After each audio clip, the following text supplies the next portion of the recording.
जय श्री राम। रानी कुशवा का हाथ जोड़ के सबको प्रणाम। मैं आ गई आपके सामने सुंदरकांड पाठ लेके, जिसमें कि हम आ गए थे 14 दोहे पर। सुंदरकांड पढ़ने से सुनने से हम सभी जानते हैं कि हमारे कष्ट दूर होते हैं। तो सबको सुनिए और सुनाइए। जय श्री राम। मैं दोहा रिपीट कर देती हूँ। रघुपति करे संदेशो अब, जन सुन जननी धर धीर। अस कहे कपि गद गद भयो, भरे बिलोचन नीर। हे माता, अब धीरज धर कर श्री रघुनाथ जी का संदेश सुनाइए। ऐसा कहकर हनुमान जी प्रेम से गदगद हो गए और उनके नेत्रों में प्रेमाश्रुओं का जल भर आया। कहे राम वियोग तब सीता, मो कहूँ सकल भये विपरीता। नव तरु किसले मनहु किसानु, काल निशा सम निशिष से भानु। हनुमान जी बोले, श्री रामचंद्र जी ने कहा है कि हे सीते, तुम्हारे वियोग में मेरे समान रात्रि काल रात्रि के समान, चंद्रमा सूर्य के समान। कुबले विपिन कुंत बन सरिसा, बारिद तपत तेल जनु बरिसा। जे हित रहे करत ते पीरा, उरग श्वास समत्र वेद समीरा। और कमलों के बन भालों के बन के समान हो गए हैं। मेघ मानो खौलता हुआ तेल बरसाते हैं। जो हित करने वाले थे वे ही अब पीड़ा देने वाले हैं, देने लगे हैं। त्रिविध शीतल मंद सुगंध वायु सांप के श्वास के समान जहरीली और गर्म हो गई है। कहे होते कछु दुख घटे होई, काहे कहो यह जाने न कोई। तत्व प्रेम करे मम अरु तोरा, जानत प्रिया एक मनो मोरा। मन का दुख कह डालने से भी कुछ घट जाता है, पर कहूँ किससे यह दुख कोई जानता नहीं। हे प्रिय, मेरा और तेरे प्रेम का तत्व रहस्य एक मेरा मन ही जानता है। सो मनु सदा रहते तोई पाही, जानो प्रीत रसु इतने ही माही। प्रभु संदेश सुनत बैदेही, मगन प्रेम तन सुध नहीं तेही। और वह मन सदा तेरे ही पास रहता है, बस मेरे प्रेम का सारा इतने में ही समझ ले। प्रभु का संदेश सुनते ही जानकी जी प्रेम में मग्न हो गईं और उन्हें शरीर की सुध ना रही।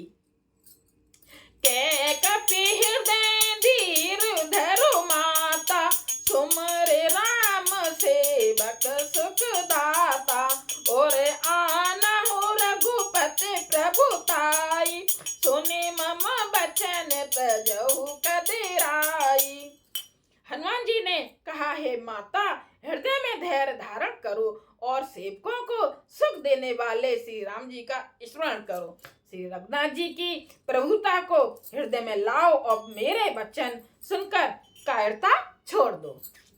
निश्चरण कर पतंग सम, रघुपति बान किसानु।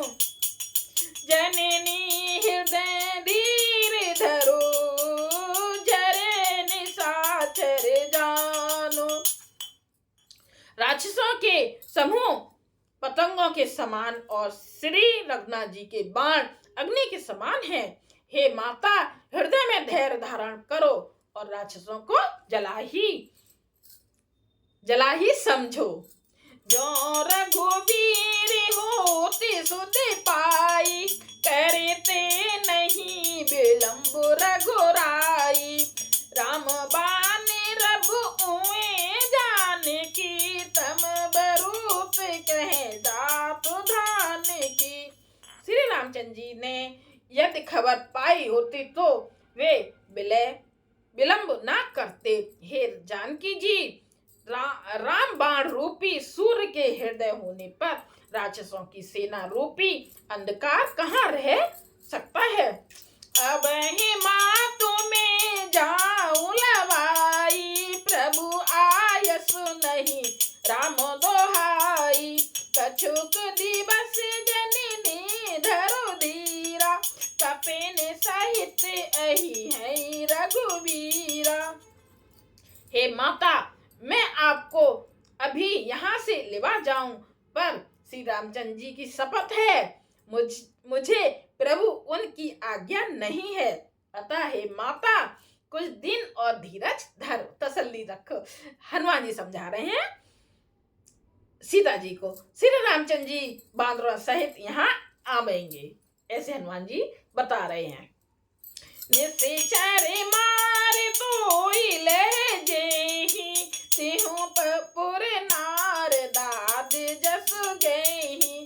है सुते कपि सब तुम ही समाना, जात धाने अति भट्टे बलवाना। और राक्षसों को मारकर आपको ले जाएंगे। नारद आदि ऋषि मुनि तीनों लोकों में उनका यश गावेंगे। सीता जी ने कहा, हे पुत्र, सब बानर तुम्हारे ही समान नन्हे नन्हे से होंगे, राक्षस तो बड़े बलवान योद्धा हैं। मोरे हृदय परम संदेहा, सुने कपि प्रगट कीने निज देहा। कनक भूधराकार शरीरा, समर भयंकर अति बलबीरा। अतः मेरे हृदय में बड़ा भारी संदेह होता है कि तुम जैसे बंदर राक्षसों को कैसे जीतेंगे। यह सुनकर हनुमान जी ने अपना शरीर प्रकट कर दिया। खूब बड़े हो गए, जब छोटे से बन के आए थे ना, इसलिए।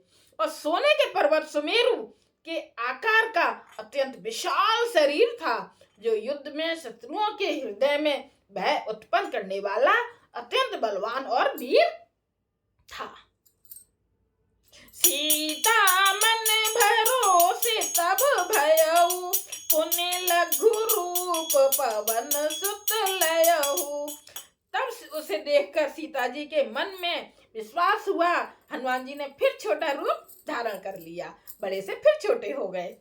और सोने माता शाखा मिरग, नहीं बलि बोधि विशाल। प्रभु प्रताप ते गरुड़ई खाई, परम लघु ब्याल। हे माता सुनो, बानरों में बहुत बल बुद्धि नहीं होती, परंतु प्रभु के प्रताप से बहुत छोटा सर्प भी गरुड़ को खा सकता है। अत्यंत निर्बल भी महान बलवान को मार सकता है। जय श्री राम। हम आ गए 16 दोहे पर अर्थ सहित सुंदरकांड के पे। तो आप सबको कैसी लग रही है अर्थ सहित सुंदरकांड? हम एक भजन की तरह गाते चले जाते हैं, तो अर्थ हमें समझ में नहीं आता। जब हम अर्थ को सुनते हैं तब समझ में आता है कि सुंदरकांड के पाठ में क्या अर्थ है, क्या इनकी बातें हैं। जय श्री राम। सबका हाथ जोड़ के मेरा प्रणाम।